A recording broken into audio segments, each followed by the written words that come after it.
Welcome to day 2 of my 7 day study challenge. কাল একটা ভালো শুরু হয়েছিল, কিন্তু আসল পরীক্ষা আজ।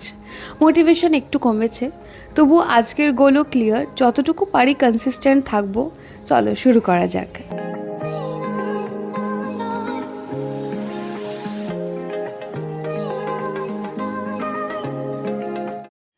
Good morning. যথারীতি আজকেও সকালের স্লটটা পড়তে বসতে পারিনি।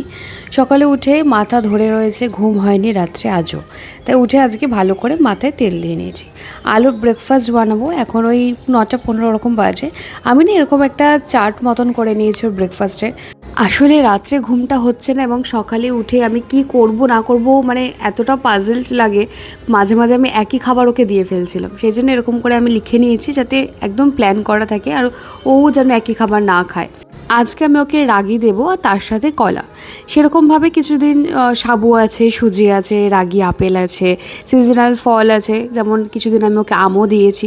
তো এইভাবে ঘুরিয়ে ফিরিয়ে আমি ওর চারটা করেছি। আজকে কলাটাই দেবো, কলাটা ওর বেশি ভালো লাগে খেতে, যেটা আমি বুঝেছি ওকে এই কদিন খাইয়ে।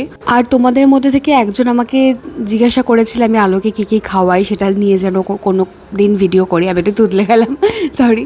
আসলে দেখো, আমি ওইভাবে হয়তো ভিডিও করে উঠতে পারবো না আলোকে আমি কী কী খাওয়াচ্ছি সারাদিন সেই হিসেবে। তবে তুমি এই চারটা খেয়াল করলে তুমি কিছুটা আইডিয়া করতে পারবে যে আমি ওকে কী কী খাবার দিচ্ছি। এখনও ফিশটা এখনও আমি ওকে শুরু করিনি। 7.5 মাস হলে আমি ওকে মাছটা দেবো, মানে পরের সপ্তাহ থেকে আমি ওকে মাছটা দেবো। আর একটা জিনিস আমি যেটা করি সেটা হচ্ছে আমি ওকে সবার হাতে খাওয়ানোর চেষ্টা করি, কারণ আমি শুনেছি বাচ্চারা নাকি যার হাতে খায় তার কাছেই খেতে চায়। তো এটা আমার কাছে এখন আমি শুনেছিলাম আমার বান্ধবীদের থেকে, আমার ভীষণ প্যানিক হয়ে গেছিলো যে তাহলে কোথাও ঘুরতে গেলে বা যখন আমি কোথাও বেরোবো ওর তো তাহলে একটা অসুবিধা হয়ে যাবে। তো সেই জন্য আমি ওকে সবার কাছে খাওয়ারই একটা অভ্যাস করিয়েছি, যেমন আজকে আমার মা খাওয়াচ্ছিল। তারপরে আমি স্নান সেরে নিয়েছি যথারীতি, একটু তাড়াতাড়ি স্নান করে নিচ্ছি 11টার মধ্যে, তারপরে আমি পড়তে বসে যাই। আর আমি যা কিছু ব্যবহার করলাম আজকে স্কিন কেয়ারে সেটাও তোমাদের সাথে শেয়ার করে দিলাম। আগের ভিডিওতে আমি কোনো লিঙ্ক দিইনি, এবং অনেকে আমার স্টাডি টেবিলটার লিঙ্কও চেয়েছো। আমি যদি খুঁজে পাই সেম ধরনের আমি অবশ্যই এই ভিডিওর সাথে লিঙ্ক অ্যাটাচ করে দেবো, আর তার সাথে যে বই থেকে আমি প্রিভিয়াস ইয়ার সলভ করছি সেটাও দিয়ে দেবো। আজকে আমি পড়বো হিট অ্যান্ড ম্যাগনেট এই চ্যাপ্টারটা, কারণ কালকে আমি মোশন পড়েছিলাম। মোশনটা আমার কাছে একটু কঠিন মনে হয়েছিল, কারণ আমি অনেক দিন পর পড়ছি আসলে, সেই জন্য। তো এই জন্য আমি যেই চ্যাপ্টারগুলো আমার একদম আয়ত্তে, হিট অ্যান্ড ম্যাগনেট, তো সেখান থেকে আমি স্টার্ট করছি। আর আমি আজকে একদমই ফিল্ম করিনি যখন আমি পড়ছিলাম। হিট অ্যান্ড ম্যাগনেটটা যখন আমি পড়ছি, এখনও ম্যাগনেট শুরু হয়নি। হিট অ্যান্ড টেম্পারেচারটা আমি আগে একটা অন্য ক্লাস থেকে করছিলাম, আমার ভালো লাগলো না দেখে আবার অন্য ক্লাস থেকে করেছি। কিছুটা বাকি আছে। এখন আমি উঠে আলোর খাবারটা বানাবো। এখন 1টা বাজেও 1:30টার সময় খাই। আমি ওকে একদম মানে ওই 1টা নাগাদই আমি খাবারটা করে ওকে দিতে বেশি পছন্দ করি। কখনো কখনো খুব তাড়া থাকলে, মানে আমার যদি তারপরে কখনো কাজ থাকে, তো আমি 12:30টার মধ্যে খাবারটা করে দিই। আজকে ফার্স্ট টাইম আমি ওকে মিক্সড ভেজিস দেবো। আমি এর আগে সব মানে যত সবজি আছে সব ওকে সিঙ্গেলভাবে ওকে ইন্ট্রোডিউস করিয়ে দিয়েছি, অর্থাৎ কুমড়ো, পটল, ঝিঙে, বিনস, গাজর, যা সবজি হয় সবই মোটামুটি ও খেয়ে ফেলেছে, ঠিক আছে। কিন্তু হ্যাঁ, ফেলেছে অনেক দিনই। মানে কুমড়োটা যেমন ওর একদমই ভালো লাগে না, মিষ্টি আলু, নর্মাল আলু, ডিম, আমি ওকে মোটামুটি সব কিছু সিঙ্গেলভাবে খাইয়ে দেখেছি। এখন আমি ওকে আজকে ফার্স্ট টাইম মিক্সড ভেজ দেবো, সবই খুব অল্প অল্প পরিমাণে। একটা পটলও দিইনি, একটা পটলের জাস্ট মানে 1/4 দিয়েছি। সেরকমই আমি গাজরেরও একটা ছোট্ট টুকরো দিয়েছি, একটা বিনস দিয়েছি। এইভাবে আমি ওই রান্নাটা ঘিয়ে করি। ঘিয়ের মধ্যে আমি ওই জাস্ট ওই 4-5টা দেখলে তোমরা জিরে ফোড়ন দিলাম, আর 1 চিমটে হলুদ দিই। আমি ওর খাবারে হলুদ দিই, তার কারণ হলুদ কিন্তু অনেক মানে অ্যান্টিব্যাকটেরিয়াল প্রপার্টিস থাকে, সেই জন্য আমি হলুদটা দিই ওর খাবারে। কিন্তু শুরুতে যখন আমি আলুর খাবার স্টার্ট করেছিলাম তখন কিন্তু এত কিছু দিতাম না, নর্মাল সেদ্ধ করে দিতাম। কিন্তু এখন আমি এইভাবে দিই। আর 2 রকম ডাল দিয়ে আমি ওর খাবারটা করি। দুটো ডালের রেশিওটাই সমান থাকে, খুব অল্প পরিমাণে মুগ ডাল আর মুসুর ডাল দিই। আর ভাতটা আমি আমাদের কড়া থেকেই তুলে নিয়ে ওর মধ্যে দিয়ে দিই। ব্যাস, এতটাই সিম্পলভাবে আমি ওর খাবারটা করে দিই। জানি আমি সবাই নিজস্ব পদ্ধতিতে তাদের বাচ্চাকে খাওয়ায়, তাই কারোর সাথে কারোর কিন্তু মিল হবে না। তোমরা জানতে চেয়েছিলে, তাই আমি আজকে আমারটা শুধুমাত্র দেখালাম।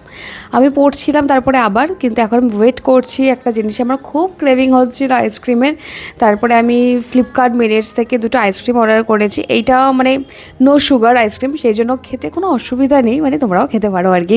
জিরো ব্র্যান্ডের আইসক্রিমটাও, এটা আইসক্রিমটা আমি ম্যাঙ্গো ফ্লেভারে নিয়েছি। আর এই ব্র্যান্ডের আমি আগে কখনো খাইনি। আমি না চামচ খুঁজছিলাম, ভাবলাম চামচ বোধহয় দেয়নি, চামচটার ভেতরে ছিল, মানে একটু অন্যরকম মনে হলো। খেয়েও বেশ ভালো লেগেছে, মানে চিনি ছাড়া যে আইসক্রিম ভালো লাগবে আমি ভাবিনি, কিন্তু ভালো লেগেছে।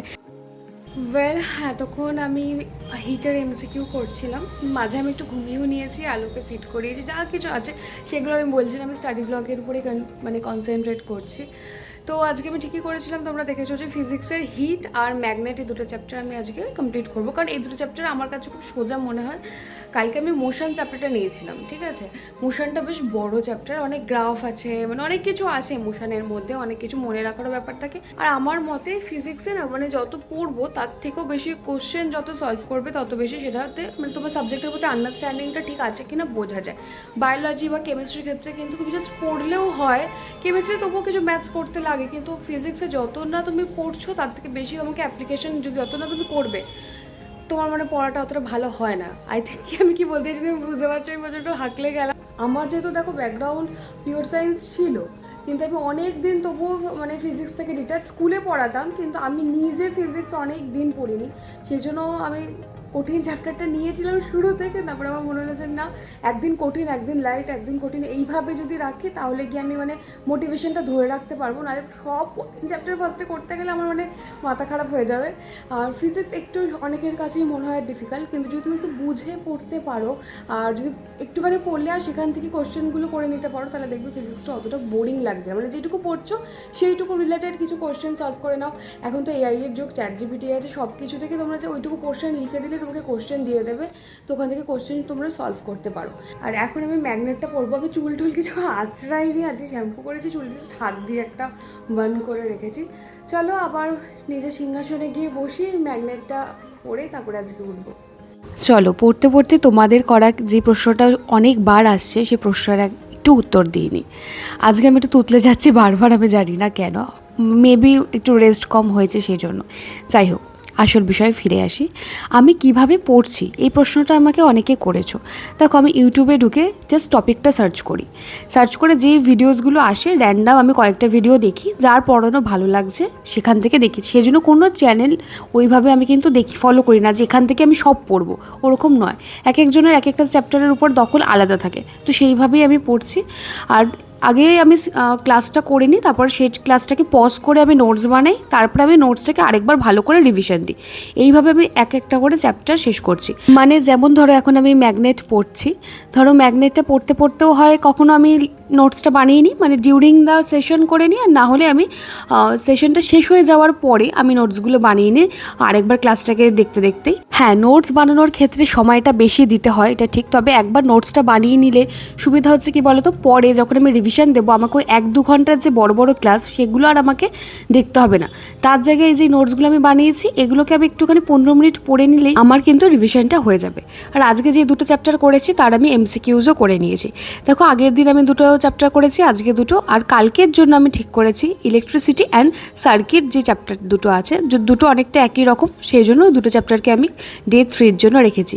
তবে আমি জানি না আমি করতে পারবো কিনা, তার কারণ আজকেই আমার মোটিভেশন চলে গিয়েছিল, একদম শরীরই দিচ্ছিল না। তবে চেষ্টা করব কালকে অবশ্যই চ্যাপ্টার দুটো করার। কারণ এই দুটো চ্যাপ্টার আমার বেশ কঠিন লাগে, মানে স্কুলেও আমার কঠিন লাগতো, পরবর্তী সময় যত বড় হয়েছি তখনও আমার কঠিনই লাগে। তো দেখা যাক কালকে কতটা কি করতে পারি, তোমরা অবশ্যই আমার সাথে থেকো, এটাই আশা করব আমি। এখন আমি 9:30 বাজে, আমি আমার ডিনারটা করছি, লাঞ্চ বলতে আছে, মাথা মানে একদম পুরো ব্রেন আউট হয়ে গেছে আমার। আর এখানে আমাদের বাড়ির ঠাকুর তৈরি হচ্ছে সেটা দেখালাম। আলো ঘুমিয়ে পড়ার পরে রাত্রে আমি 15 থেকে 30 মিনিট মতন সময় পেয়েছিলাম, তখন আমি ফিজিক্সটা রিভিশন দিচ্ছিলাম। তো এইভাবেই সারাটা দিন আমি ম্যানেজ করেছি আজকে পড়াটাকে, যাতে রিভিশনটাও আমি দিতে পারি। আমি যতটা পড়ি চেষ্টা করি দিনের শেষে অন্তত যেইভাবে হোক রিভিশনটা দেওয়ার, না দিলে মাথা থেকে সব বেরিয়ে যায় মনে হয়। আজকের ভিডিওটা এইটুকুই, দেখা হচ্ছে কালকে 7 ডেজ চ্যালেঞ্জের ডে 3-তে। আশা করছি তোমাদের ভিডিওগুলো ভালো লাগছে, ভালো লাগলে প্লিজ চ্যানেলটাকে সাবস্ক্রাইব করো। Bye bye.